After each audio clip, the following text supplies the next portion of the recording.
Welcome everybody to the May 2026 Glasfax 5th District 4 meeting. Happy Mother's Day to all the mothers that are here and all the mothers that aren't here, and appreciate everybody that could participate today. We're going to step right into our presentation today, and we're going to introduce our speakers, Ron Vanrabaeys and Sue Marshall are going to speak to us today on Satin Glass. They're members of District 4, and just looking at what they've got prepared for us today, we're going to have a very interesting time. Thank you very much.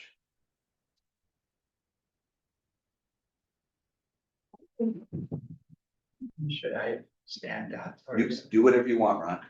So sit down if you're comfortable. Yeah. Okay. The United States Glass Company came into operation on July the 1st, 1891, as a conglomerate composed of 15 glass companies with headquarters located at 9th and Bingham Streets in Pittsburgh, Pennsylvania. The reason for the merging of the factories was to reduce cost by eliminating competition with one another and to control production levels. After joining U.S. Glass, the companies lost their national identities, and the parent company identified them by a letter. The 15 glass companies that joined in 1891 were Adams and Company, Bryce Brothers, Challenor, Taylor and Company, George Duncan and Sons, Richard and Hartley, Ripley and Company, Gillender and Sons, Hobbs Glass Company, Columbia Glass Company, King Glass Company, O'Hara Glass Company, Bel Air Goblet Company, Nickel Plate Glass Company, Central Glass Company. and Doyle and Company. Many of the original factories failed due to fires or natural gas shortages. A plan was developed by management to consolidate the remaining factories in one area. However, the plan was never implemented. One great advantage in not having plants consolidated was the risk of fire. Should one factory be destroyed, at least portions of the business could be transferred to other factories. Also, freedom from petty labor troubles would not affect all plants when they occurred at one factory. As we mentioned earlier, the U.S. Glass Company identified the different companies by assigning them with a letter. The balance of our presentation will be on Factory R. A.G. Beatty and Sons Company was not one of the original 15 glass companies that merged in 1891 and was purchased by the U.S. Glass Company on January 1st, 1892, and named Factory R. In July 1888, it was announced that A.J. Beatty and Sons Glass Factory of Steubenville, Ohio, would be relocating to Tiffin, Ohio. A.J. Beatty had been negotiating with various communities for more than a year to establish a site for the new factory. The city of Tiffin offered 5 years of natural gas, $35,000 in cash, and land valued at $15,000. This was a considerable offer for 1888. Construction on a 3-furnace glass factory at the corner of 4th Avenue and Vine Street began in September 1888, and operations commenced on August 15, 1889. Early production capacity was reported at 500,000 pressed tumblers per week. That's a lot of tumblers. A lot of drinkers, I guess. During the early years of the 1900s, there was a gradual shift from pressed to blown tableware in response to customers' demand. A paper label, which Ron will show you. Okay. Ron, could you step to that side or that side, one or the other? Rhonda's showing a label. Paper Oh, label I didn't, identified the glass items with the letters USG intertwined with a gold colored shield. Commercial ware continued to be marketed under the United States Glass Company name until September of 1927. oh, that's what it's doing outside. After that time, household goods were identified by a gold paper label with Tiffin superimposed on a large T with a shield. Thank you, Ron.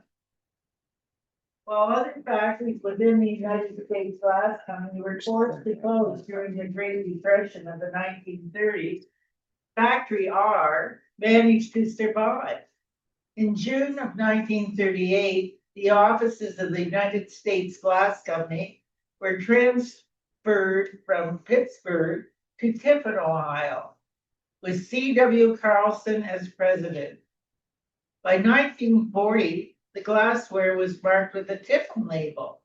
However, the official name of the company remained the United States Glass Company through until 1962.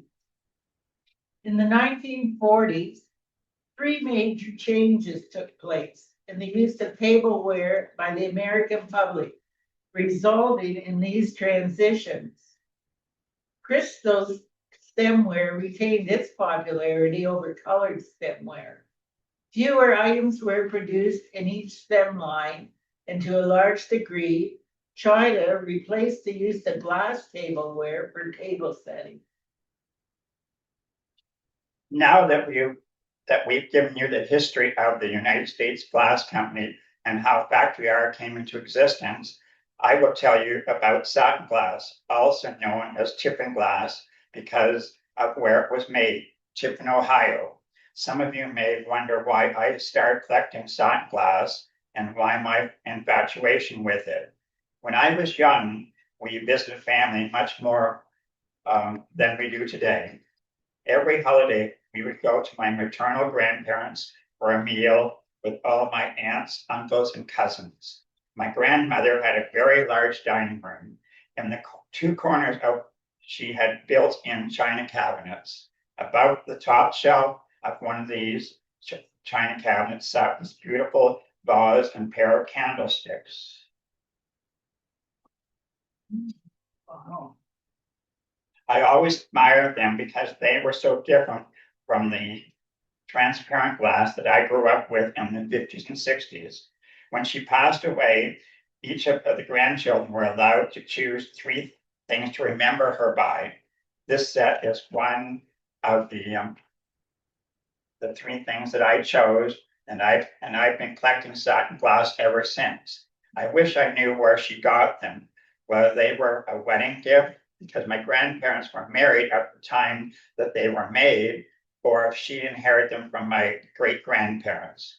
I guess I'll never know because when you're 8 or 10 years old, you're more interested in playing with your cousins and having fun than where your grandmother's pretty glass came from. Satin glass was produced by the United States Glass Company during the 1920s and 1930s and was very popular in tableware and decorative pieces as well. The satin finish was achieved by immersing the objects in hydrochloric acid. A limited amount of stemware was accented with the satin finish, including the draped nude stemware, which I'm sure many of you have seen in your travels. You've seen it.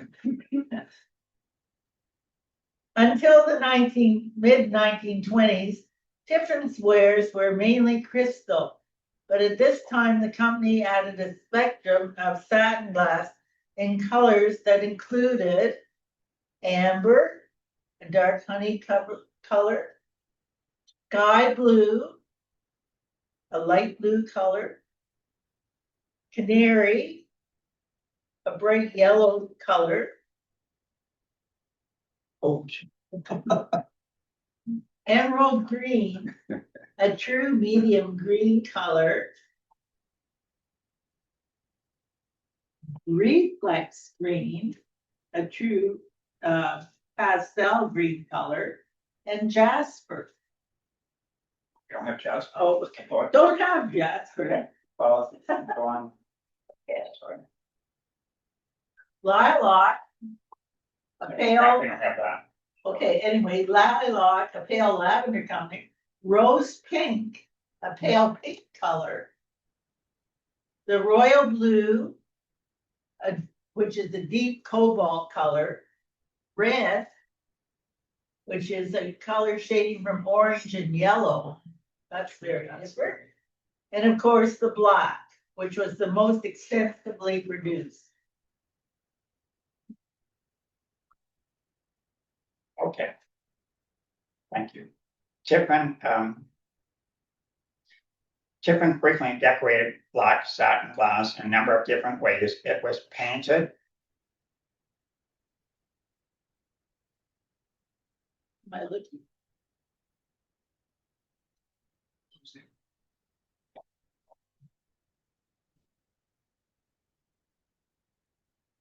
We're also organized here. it should be the first one. Got it. Okay, so this is the painted, Page 111, page Yeah. 111. yes. And it was etched. Got it etched.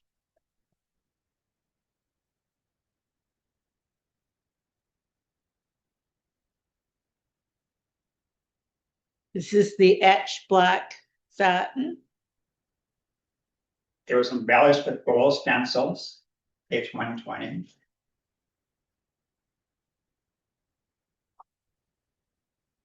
Is that book on satin glass? Yes. Yeah. Whoops. Oh. This is embellished with gold. It was accented with a silver overlay, page 115. Are you showing the rest of us?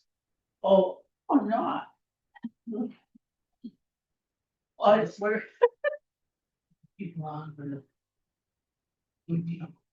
Then you stay there, I can just. Okay. I can get there, and then you can show these folks as well. Okay.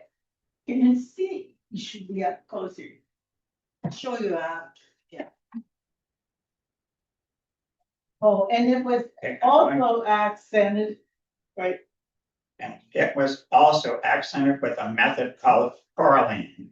Coralline is a fine glass encrusted with enamel form, raised flowers and designs on glass. That's the first vase there, please. Yep. Tiffin started with blown out flowers in the design, then added coralline with exceptional effect.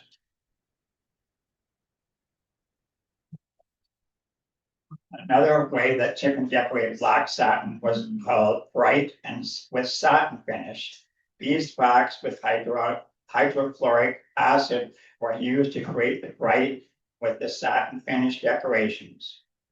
A pattern utilizing beeswax was applied to the glass objects prior to immersion in a hydrofluoric acid bath. The unprotected glass reacted with the acid to produce the satin finish. The beeswax was removed in a hot water bath to expose the pattern. This piece is also painted as well. The next piece I'd like to show you is not satin glass, but is something entirely different.